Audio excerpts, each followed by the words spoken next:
Welcome back to Adventures with Bam. I'm Brent Billings. And I'm Maggie Billings. And this episode has us laughing our way through the memories of a night out. What a time. We had a triple date with our friends Ladd and Carly and David and Abby. When was the last time the six of us all hung out? Like David and Abby's wedding, maybe? Oh, yeah. I guess I was like, I don't think we've ever done a triple date with them. But yeah, I think. To be fair, I mean, Ladd and Carly, as we've talked about, live overseas. And David and Abby. And there were a lot more than the six of us at David and Abby's wedding. Yeah, that's true. It wasn't just us. And so Ladd and Carly live overseas. And David and Abby moved to California not long after they got married. I feel like it was. Yeah, pretty shortly after, I think. So, yeah, they just moved back. And, I don't remember a few months back, somebody, Carly or you, somebody had the idea.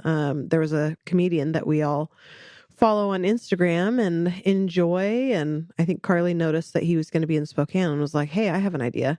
She's great at setting up social events and coordinating these things. So we all got tickets, and what a night we had. Did you say who it was? No, I didn't. Dustin Nickerson. Look at us in perfect timing.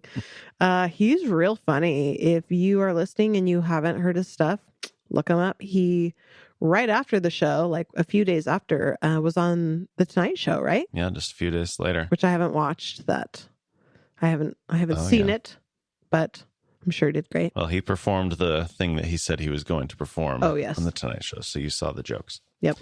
But yeah, it was good. I think he, I don't know. I assume he has 3 kids. I actually am not totally sure of that. But I also think they're a little bit older than our kids. But yeah, good parenting commiseration going on there. Plus just general life stuff. He's just very good. He's just funny. It's pretty clean.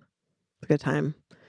So yeah, we had dinner at Twig's in Spokane, and I think my favorite part of that dinner was David shared that what he likes to do, I don't remember if he said this is just when he goes to new restaurants or just anytime he goes out to dinner, or maybe with groups of friends. Anyway, what he likes to do is not really look at the menu, just tell the server, like, I want you to bring me your favorite thing on the menu. Don't tell me what it is.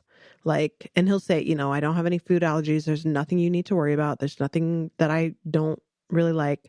Just bring me the thing that you think is the best. And so he was telling us, like, this is what I'm going to do. And I was like, oh my gosh, the sense of adventure. So that was incredible. And he did it. And, but the server did whisper in the ear of a few others. Yeah. What Carly was like, well, was. I want to know what it is. Yeah. And so 2 other people ordered it. Yeah. 2? I thought it was like 3. I feel like half of our group had the same dish. Right. David plus 2 others. Oh, yeah. So that was funny. And I felt a little bit adventurous, but I have a lot of foods that I don't like. So I'm not that crazy, but I basically did the same thing with my drink. And I was like, bring me whatever drink you think. And it was great.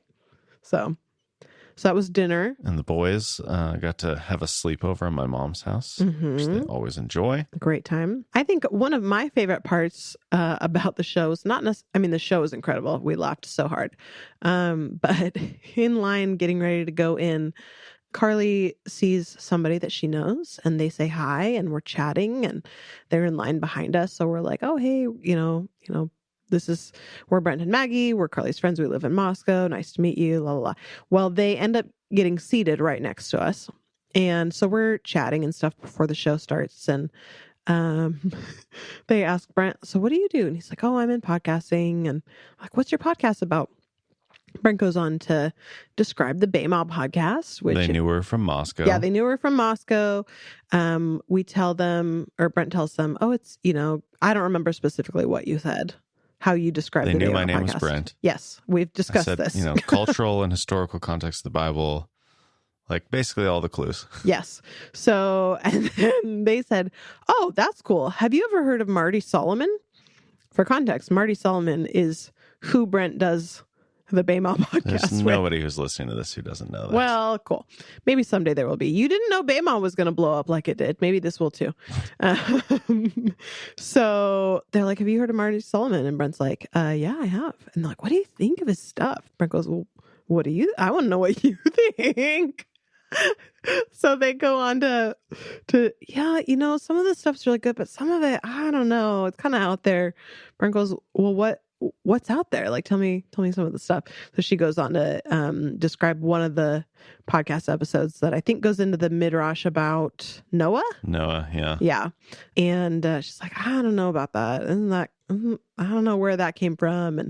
And then the husband is like, well, it's a Jewish midrash and stuff. And so it's, it's not a new idea or anything. So like, yeah, I don't know. And then they're like, so what's your podcast? Or what's your podcast called? I'd love to check it out. And then I was like, it's the one you've been talking about. And that moment when she realized, they were like, you're Brent Billings. Oh my gosh. They were mortified, and it was just such an incredible, she's like, I'm so sorry. We're like, no, this is incredible. Like, don't apologize. You don't have anything to apologize for. Like, this is the most beautifully honest answer ever. Like, someone who's not, they're not holding back their opinion because they're afraid of offending us or whatever, which is great because it's not like whatever. It's nothing to be offended about. But oh my gosh, they were so sweet. They were nicer to us than they needed to be. They were like, let's buy, like, can we buy you drinks? Can we buy you dessert? And we're like, you don't need to do that. You don't need to do that. And they're like, please let us do that.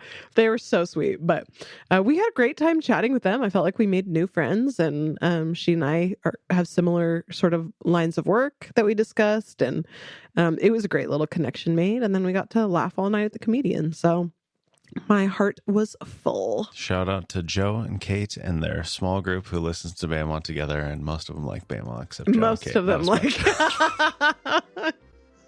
Oh, it was such perfection. I believe I didn't get into specific episodes, but it sounded like they mostly went through maybe some of the gospel episodes as part of a small group study when they were doing something else. Sure.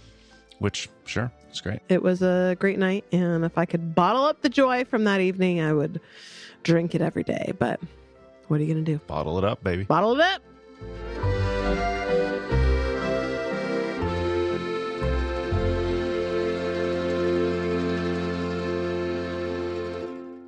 Okay, I'm going to guess that episode was 8.5 minutes. 7. Okay, well, it's pretty good.